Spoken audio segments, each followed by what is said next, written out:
Hi guys, welcome to my channel, and today in this video we are going to calculate or we are going to discuss Halstead complexity. So guys, if you are software engineering students, okay, so you know in software engineering we use different matrices, okay, to measure the quality of the software, okay. Similarly, the Halstead complexity is used to calculate the total volume of the program. Volume of the program means how much size it is going to take in the computer memory. Then it can be also used to calculate other matrices like difficulty, how much difficult or complex is that program. And it is also used to calculate the effort, means how much effort you need in order to develop that program, and in future how much effort you need in order to maintain that program. So basically Halstead complexity can be used to calculate different useful matrices in software engineering. So guys, in this video we are going to discuss how we can calculate it with the example. karanjetlilive. So guys, suppose this is our C program, okay, so it is a basic program, okay, in which we are adding two number a and b, and we are storing the sum in integer variable c. Then we are checking if c is greater than 100, we are printing overflow, else if the c is smaller than 100, we are printing underflow. Okay, so I understand this program does not make much of the sense, but we are using this in order to calculate the Halstead complexity. Okay, so guys, now how do we calculate Halstead complexity?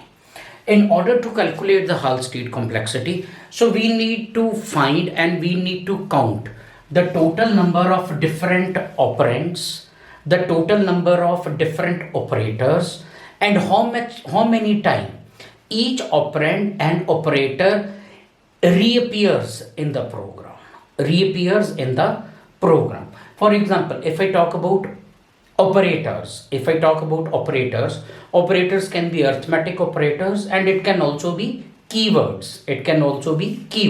For example, now we have int. So int is a keyword. So int is one operator, and how many times it is occurring. Int is here, int is here, int is here, and int is here. How many times it is occurring? It is occurring 4 times. So we will do same thing for all the different operators and for all the different operands. Okay, then we will use those counts to calculate the complexity. Okay guys, now let us count. So before we start counting them, okay, so as I told you, we have to find out total number of distant operators which will be denoted by small n1. So then we have to find the total of number of occurrences of each operator which will be denoted by capital N1. So similarly, we have to find out total number of different operands which will be denoted by small n2, and again number of occurrences of distant operands, okay, which will be denoted by n2. Okay, so when we do it, you will understand it. So guys, now let us calculate the total number of distant operators, okay, and their occurrence. So guys, as I told you, the total number of distant operators will be denoted by small n1, and total number of their occurrences will be denoted by capital N1. Okay, now operators. So what is an operator? Operator, it can be arithmetic operator, it can be assignment operator, it can be any keyword. So let us find the different keywords and the operator. The first thing which comes is int. Okay, so I write it here, int. Now here is int, here is int, here is int, here is int. So nowhere else it appears. So int is an operator, and how many time it appears? It appears 4 times. Okay, so now after int, now what is add is the name which we give, so it is not a keyword. Okay, so then what comes is a comma. So comma is only one. How many times comma comes? Comma comes only a single time. So then what comes is equal to. How many times equal to come? Equal to comes also a single time. Then after this, what comes next? Next come is plus sign. How many time it comes? It comes only one time. Okay. So after this, what comes is semicolon. Okay. So semicolon. So how many times semicolon comes? 1, 2, 3.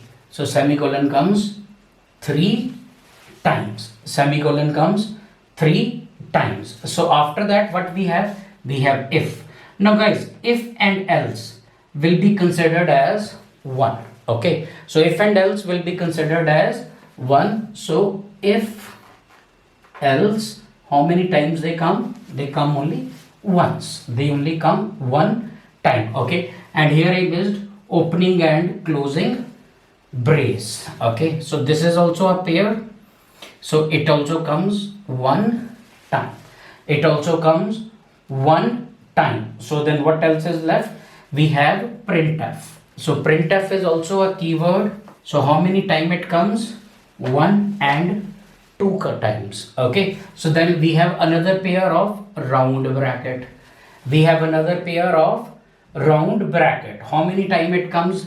So one pair here, one pair here, 2, 3 and 4. So 1, 2, 3 and 4 time it comes. So 4 time it comes. So anything else is left?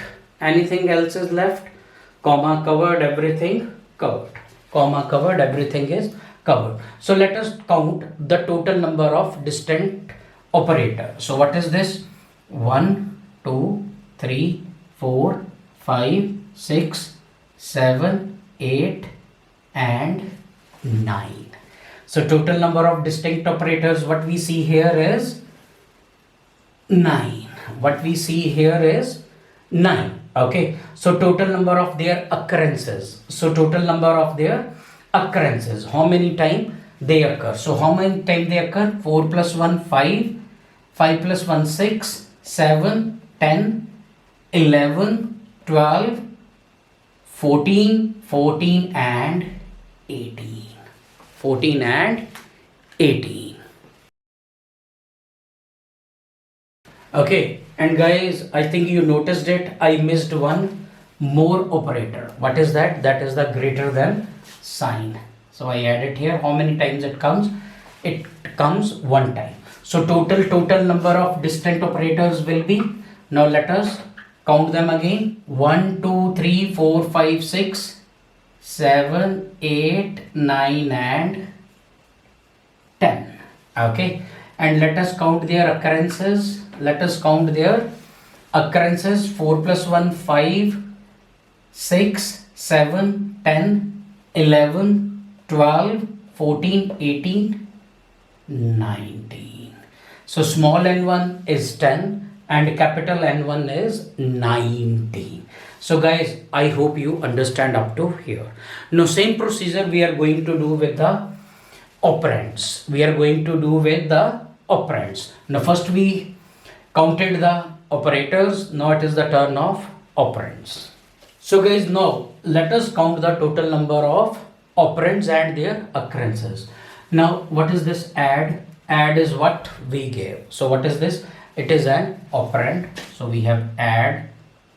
Then what else we have? We have A, we have B, then we have C, we have add, we have A, we have B, we have C, and we also have this 100 constant. We also have this 100 constant. So how many total distant operands are there? 1, 2, 3, 4 and 5. Your N2 is 5. So guys, how many total distant operands we have? We have add, we have A, we have B, we have C, we have 100. So how many? 5. Okay. And now let us find their occurrences. So how many times add comes? Add comes one time. How many times A comes? 1 and 2. How many times B comes? 1 and 2. How many times C comes? 1 and 2. How many times 100 comes? It comes one time. Okay. So how much it will be? So 1 plus 2, 3, 5, 7 and 8. So N2 is 8. So n2 is 8. Now guys, I hope you understand up to here. So we calculated all the values n1, small n1, small n2, capital N1, capital N2. And guys, now we are going to use these values to calculate the next matrices. So guys, now let us calculate the other matrices. So program length, which is denoted by capital N, that is equivalent to capital N1 plus capital N2. So what is capital N1? 19. And what is N2? 8. So that is 19 plus 8 will give you 27.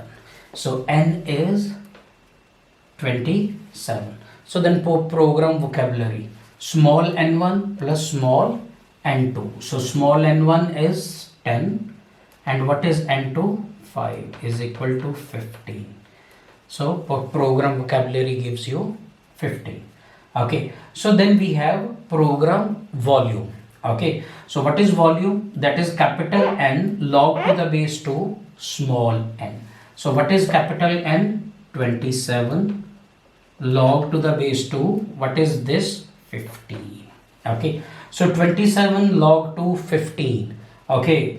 So for that I have already done the calculation. 27 log 15 is 27 multiplied by 3.91, which gives you 105.3, which gives you 105.3. Okay. So now what is difficulty? Difficulty is small n1 divided by 2. So what is small n1? 10 divided by 2 into capital N2 8 divided by small n2. 8 divided by 5. 8 divided by 5. So what this is going to be? This is going to be 8. This is going to be 8. The difficulty will be 8. Okay. So now what is effort? Effort is volume into difficulty. So basically effort, it tells how much effort is required in order to complete and maintain this program. Okay. So what is volume? 105.3 into 8. It is 842.4. So your effort is 842.4. So guys, lots of maths, lots of calculations, but I hope you understand it. I hope you understand it. Once you practice once or twice, it is easy to follow. It is easy to follow. I understand lot of semicolons, colons, semicolons, brackets are there. Sometimes we all get confused, but with practice, you will be good. And guys, now if you notice in this video, I also counted semicolons, round brackets, flower brackets. And if you search online, some people do not count them. Some people do not count them. So that is called a simplified Halstead complexity. Okay. Now here we counted everything, whatever is the part of the program. So that is the normal Halstead complexity. So which one you should follow? Okay. It depends upon your course material or the book which you are referring. Okay. So if your book is using simplified, you go with simplified. Okay. If they are using the complicated one, like what I did, then you use that. Okay. So guys, I hope you understand this. And guys, if you like my videos, please subscribe to my channel. And all of you, thanks for watching and stay tuned.